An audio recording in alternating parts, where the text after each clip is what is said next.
pues. Entonces, seguimos repasando nuestros pares craneales. No hemos llevado el orden adecuado en la revisión, sino, vaya, del 1 al 2, así como van, porque hemos ido checando algunas estructuras de manera primaria y unas me he detenido más. Entonces, ahorita vamos a retomar el orden. Nos vamos a analizar el noveno par craneal, que es nuestro nervio glosofaringeo. Ya de entrada, pues podemos, desde su nombre, glossus es lengua, faringe, faringe, faringe. Entonces es un nervio que se va a encargar de dar la inervación motora y sensitiva a estructuras de nuestra lengua y de nuestra faringe.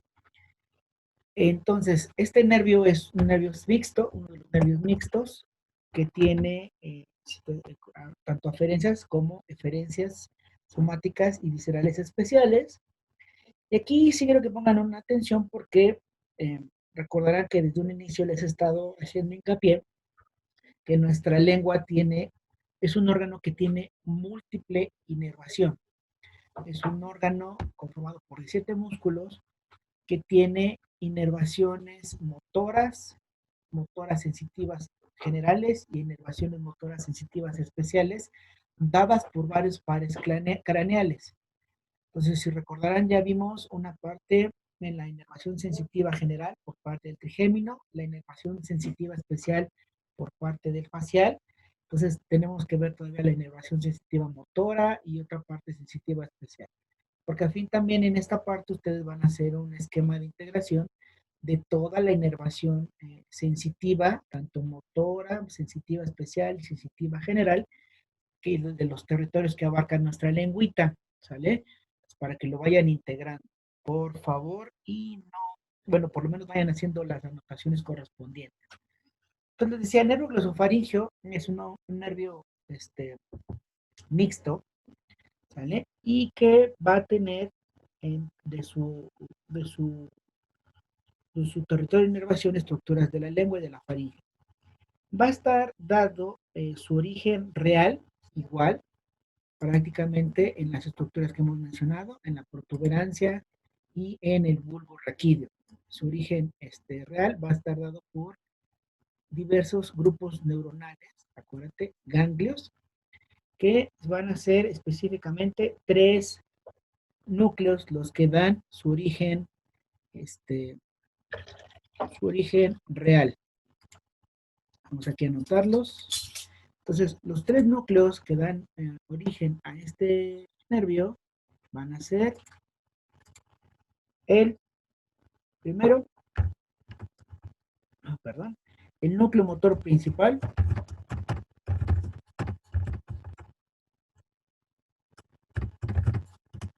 el segundo núcleo va a ser este núcleo motor principal recibe el nombre también coloquial de núcleo ambiguo,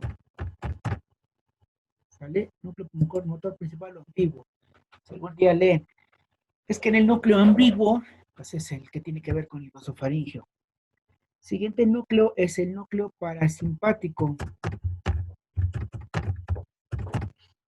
Parasimpático, que es el núcleo salival inferior. ¿Se acuerda dónde estaba el núcleo salival superior? ¿En qué nervio?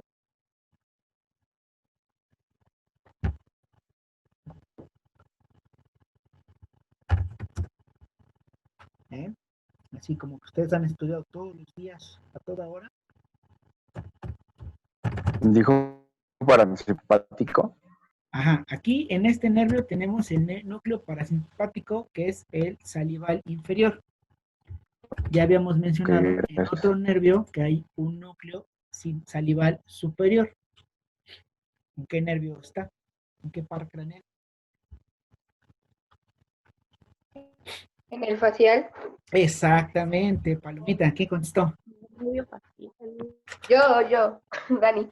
Eso, Dani, perfecto. Te has ganado el palomita del día de Creo que hoy. sí le pongo atención y no me duermo. Mírala, eso es todo. Me has callado. Sale, entonces el núcleo salival superior está en guiando al nervio facial, que es el que se va a encargar de la secreción de la glándula parótida y de la glándula submandibular. En este caso, el glosofaringio tiene el núcleo salival inferior. Y finalmente, vamos a hablar de un núcleo sensitivo, ¿sale? Un núcleo sensitivo, que recibe el nombre coloquial del núcleo del tracto solitario. Así, bonito, núcleo sensitivo o del tracto solitario. ¿Vale? Entonces son los tres núcleos de origen real del nervio glosofaringio. Vamos a ir checando cada uno de ellos y entonces veremos que, les decía, todos estos están al interior de estructuras tanto de nuestra protuberancia como de nuestro bulbo raquídeo o nuestro bulbo raquídeo. El núcleo motor principal prácticamente lo vamos a encontrar en nuestro bulbo raquídeo de manera muy profunda, en su porción central y medial, en la profundidad, prácticamente casi hacia lo que es la parte más posterior. ¿Sale? Este núcleo ambiguo va a recibir prácticamente conexiones de los dos hemisferios cerebrales.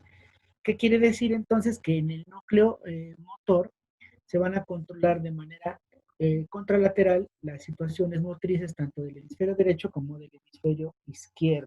¿Sale? Este núcleo motor principal, al ser motor, va a inervar musculatura u órganos para un efecto. ¿A qué músculos les va a dar inervación?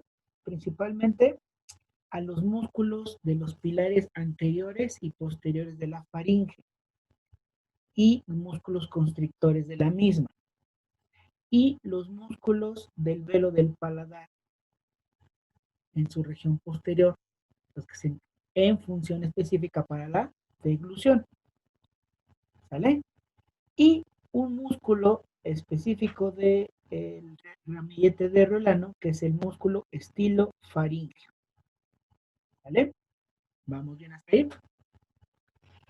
Luego, el núcleo parasimpático, o también denominado núcleo salival inferior, está compuesto prácticamente está prácticamente a un lado del anterior, del que estamos platicando.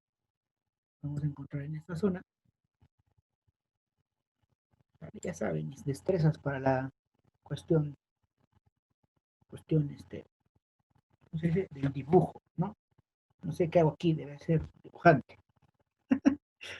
Luego, o también denominado salivar inferior, prácticamente va a tener el contacto directo con o aferencias, o le llega información provista del hipotálamo.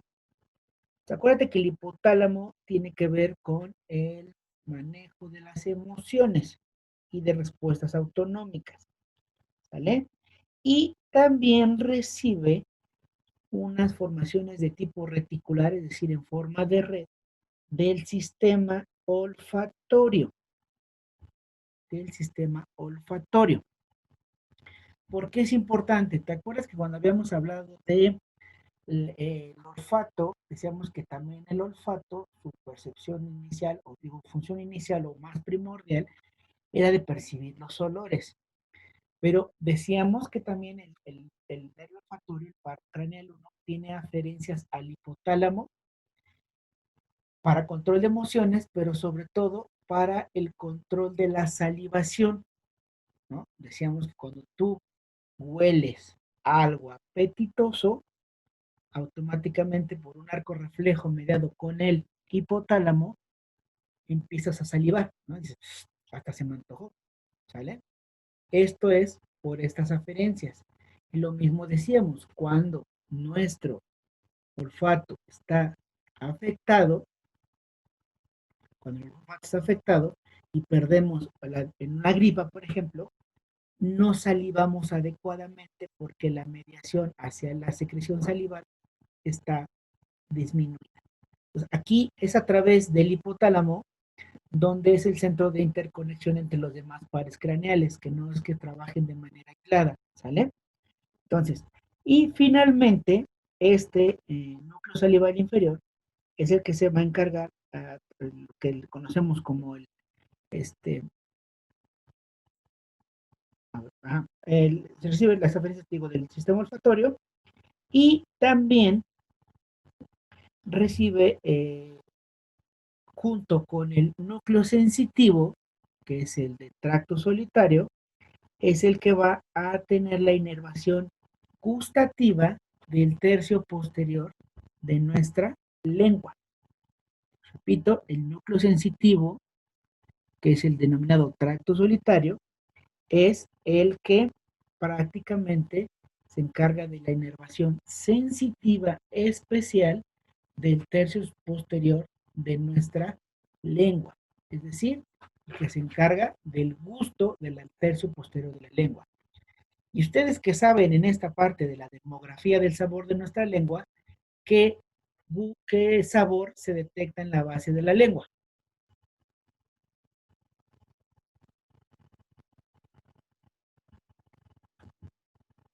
¿En dónde? ¿Qué sabor se detecta en la base de la lengua? Agrio, No, en la base. dulce, No, el dulce es en la punta. dijo en la base de la lengua. Amargo. En la base de la Amargo. lengua es en el Amargo. centro. El amargo, exactamente. ¿Dijo en la el base? amargo. En la base, en la Helado. parte posterior. En la base de la lengua, la parte más posterior, es el amargo, ¿no? Bueno. Monstruilos, contesten, es el amargo, ¿no? Sí, el amargo. Sí, ese profe, el amargo. El amargo. Entonces, vean, aquí entonces entendemos de por qué cuando nos anestesian para trabajar la cavidad oral, ¿qué nervio anestesiamos? El trigémino. El trigémino nos quita la sensibilidad perceptible al tacto de los 2/3 anteriores de la lengua y donde hay un trabajo, digamos, compartido junto con el facial. Entonces, si se acuerdan, cuando estamos anestesiados y después inmediatamente quieres comer algo dulce o salado, la percepción del sabor es bajita. Pero cuando están trabajándote y te llegan a echar un chorrito de anestésico en la cavidad oral y el anestésico es amargo, el sabor está completamente exacerbado, porque la parte anestesiada es la especializada a los 2/3 anteriores, pero no al tercio posterior. Entonces, el sabor amargo está preservado aun cuando estemos anestesiados nuestra lengua a través del trigémino. ¿Vieron? ¿Sale? Y finalmente, también el núcleo, esta parte del núcleo sensitivo da una inervación a nuestra glándula parótida. ¿Sale? Vamos bien hasta aquí.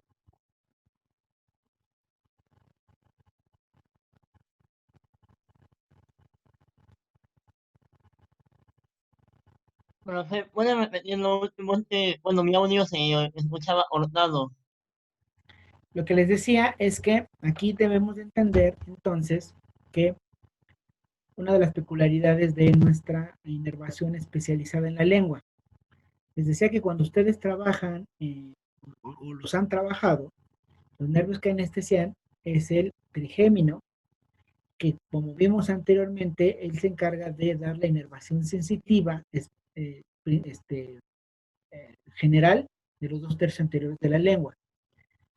El nervio facial se encarga de la inervación del gusto de los 2/3 anteriores de la lengua. Ahí hay dos inervaciones compartidas. Pero veíamos que por continuidad y por comunicación hay un nervio basculante de comunicación entre el trigémino y el facial. A modo que cuando anestesiamos el trigémino, la percepción del sabor a dulce, ácido y salado tiende a disminuir, pero el tercio posterior, la base de la lengua, en su inervación sensitiva especial, está inervada por el nervio glosofaríngeo. Entonces, el sabor amargo está preservado. Entonces, decíamos que cuando tú terminas de trabajar y aún estás anestesiado, pruebas algo dulce, la percepción del sabor está disminuido. Pero si pruebas algo amargo, la percepción está completa y está un poco más exacerbada. ¿Vale?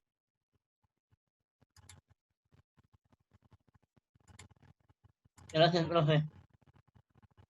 Luego, entonces, ya de aquí, pues lo estamos viendo, prácticamente de todos estos núcleos, nuestras fibras o nuestros axones se van a dirigir al interior entre la protuberancia, se dirigen en un sentido lateral y descendente y van a emerger prácticamente en la unión, vean, de la cara lateral de nuestra protuberancia y nuestro bulbo raquídeo.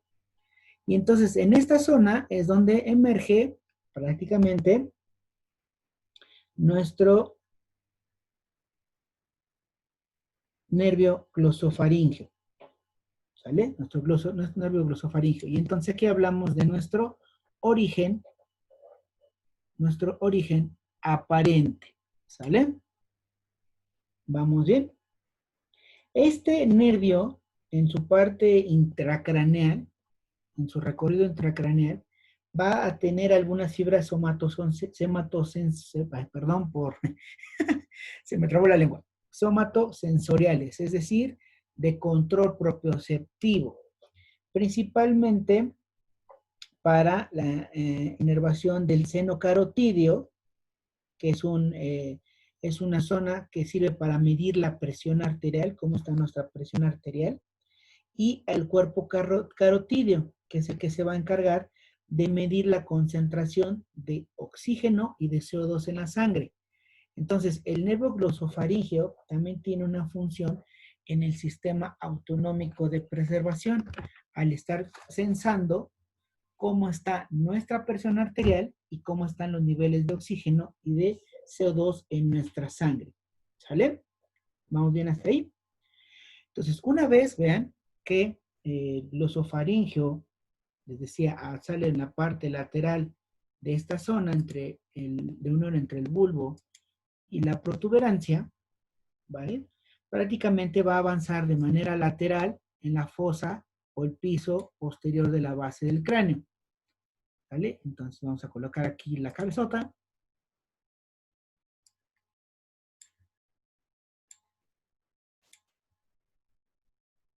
Ahí está, ¿vale? Entonces vamos a ponerle este occipital, que es el piso posterior prácticamente de la base del cráneo. ¿Ya lo vieron? Entonces vean cómo prácticamente, aquí vamos a poner nuestro temporal también desvanecidito para que lo podamos ver. Entonces, recorre prácticamente de manera lateral, el piso posterior de la base del cráneo, ¿sale? Y se dirige en forma descendente, Y entonces va a salir por un agujero, va a salir de la cavidad craneal por un agujero que está delimitado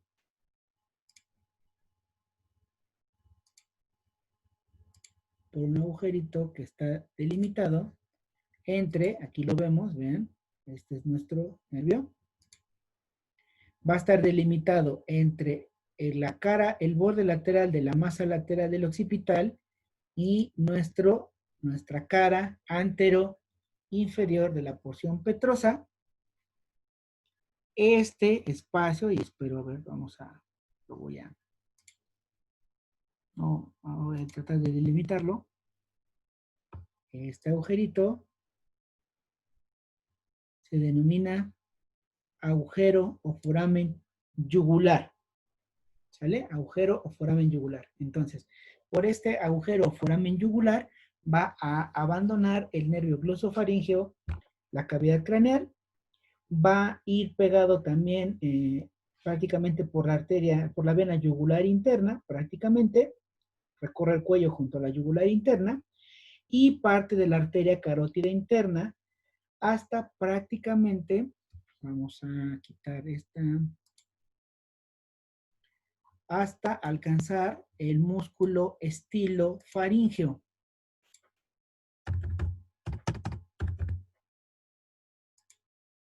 Acá está. ¿Eh?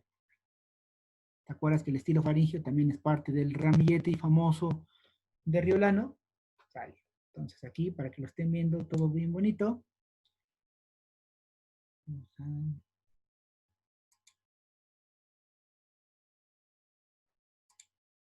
Pues aquí lo estamos viendo. ¿Ven? Emerge de este agujero yugular, va en un sentido descendente, ¿sale? Aquí está, y hasta alcanzar nuestro, vean, músculo estilofaringeo, prácticamente. Al cual, evidentemente, le va a dar inervación motora.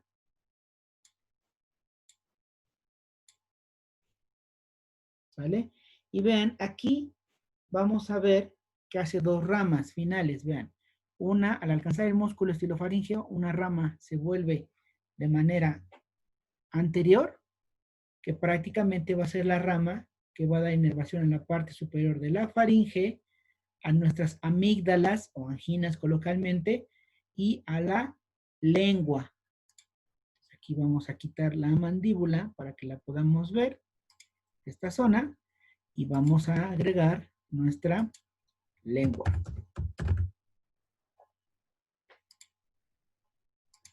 ¿Sale? Entonces acá está, ve, nuestra parte lingual del glosofaringeo, que se va a encargar de dar inervación sensitiva al tercio posterior de nuestra lengua. Y finalmente tiene otra raíz que que continúa, que es la rama carotídea, ¿sale?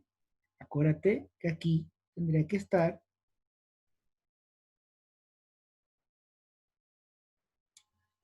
parte de la unión de nuestra carótida interna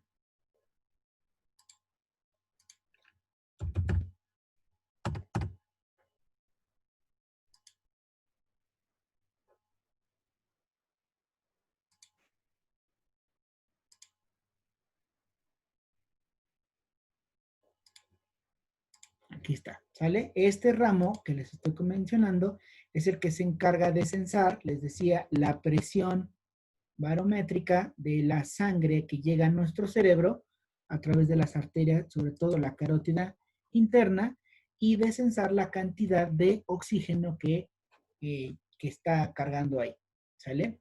Esta zona, a través de este nervio glosofaringeo, es el que cuando ya con la edad nos paramos y hay un déficit de movimiento de presión arterial acá, por eso nos da el ligero mareadón, ¿sale?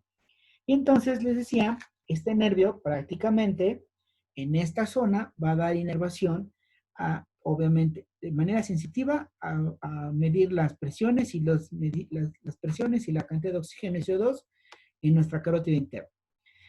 De manera general, en toda esta zona, prácticamente, les decía, da inervación motora al estilofaringeo, al músculo estilofaringeo, da inervación a los músculos constrictor y superior y medio de la faringe, que tendría que estar acá, y las ramas sensitivas al tercio posterior, sensitivas especiales para el sabor amargo, al tercio posterior de nuestra lengua.